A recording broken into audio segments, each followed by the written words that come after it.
When taking a walk down the street, it is easy to see a wide variety of restaurants. There are well-known chain restaurants and mom-and-pop self-starters. The cuisine ranges from American to Thai to Italian to Mexican. Whatever you're hungry for, you can rest assured knowing you won't have to search far in the city to find someone to make it for you. Frozen sections offer the same easy access to a wide range of food. A walk through the frozen aisle would take you across the globe from Mexico to China to India. All of this easy access makes it difficult to justify spending hours making the perfect lasagna when you just take a trip to Safeway and pop it in the oven. It is so much easier to purchase already prepared food than dedicate the time to obtaining ingredients, cooking, and cleaning the kitchen afterwards. Many college students revert to frozen dinners and fast food when they have to provide meals for themselves, forming the habit for the rest of their lives. Because of this, Americans have become a population that does not often cook their own food. In order for us to assess this change and form an opinion about the drop in home cooking in the U.S., as well as decide how we would choose to provide energy for our own bodies, we must learn more about it. By looking at statistics, costs and benefits, and resources, one can make an informed decision about their food choices.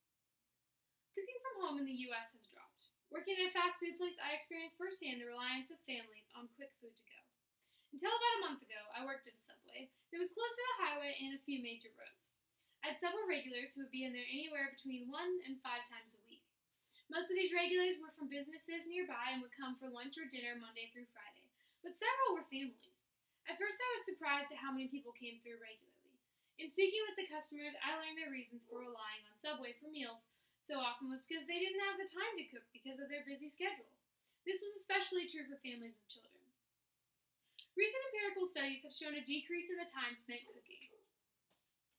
In a 2008 study by Nutrition Journal, found that in 2008, foods from the home accounted for 65% of daily energy, as compared to 1966 when foods from the home accounted for 95% of energy. This is a 30% drop in 42 years. Nutrition Journal also asked respondents if they daily engage in cooking activities.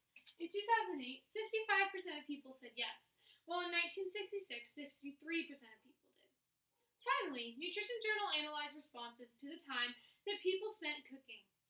In 1966, the average minutes per day spent cooking was 96. In 2008, the number had dropped 36 minutes each day. People are cooking roughly 219 hours less a year than they did 42 years before. Nutrition Journal's analysis stated that only slightly more than half of U.S. adults cook food on a given day. More people are relying on eating ready-to-eat foods that require no preparation.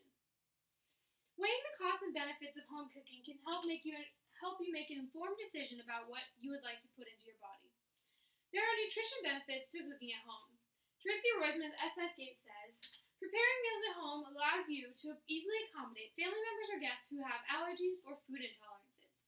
Because you are in control of the entire food preparation process, you can be sure to prevent cross-contamination that can be life-threatening. She also says that restaurants and other commercially prepared foods are notoriously high in fat, salt, and sugar, known as the biggest culprits in the obesity. There are social benefits to home cooking as well, according to Tracy Roisman. Families who cook at home are more likely to eat around the table, and children who grow up in households where meals are eaten together perform better in school and show less tendency toward engaging in risky behaviors. Roisman also says that cooking at home establishes healthy eating habits in children. The time it takes to home cook a meal is the cost. Cooking without any boxed foods takes very considerable time. And today's family is often busy. When deciding what to have for dinner, one must put time into the factors, and this often prevents the preparation of fresh foods at home. If one were to decide to begin home cooking, here are some ways to make it happen. According to Meline, making it a habit is one of the best ways. You will be more successful cooking your meals if before going to the grocery store, you come up with a couple of recipes you would like to make and get all of the ingredients. When you get home, make sure these are easily visible in your cupboards and fridge. Meline also suggests pairing a ready-to-eat dish with one that you've prepared. For example, one could buy chow mein from a nearby Chinese restaurant and cook their own orange chicken. Meline also says that consistency is key. Being sure to prepare at least one meal a day will help one get into the habit of cooking. Meline also suggests getting rid of excuses. Suggest starting small, just making your snacks. Making a weekly meal schedule and keeping your kitchen clean and organized so you have no reason not to cook. In the U.S., Americans eat fewer than 70% of their meals at home. The ease of access to restaurants and no preparation meals is extremely convenient for today's busy families, and restaurants are becoming even more accommodating of food sensitivities, offering gluten-free menus and preventing cross-contamination in their kitchens.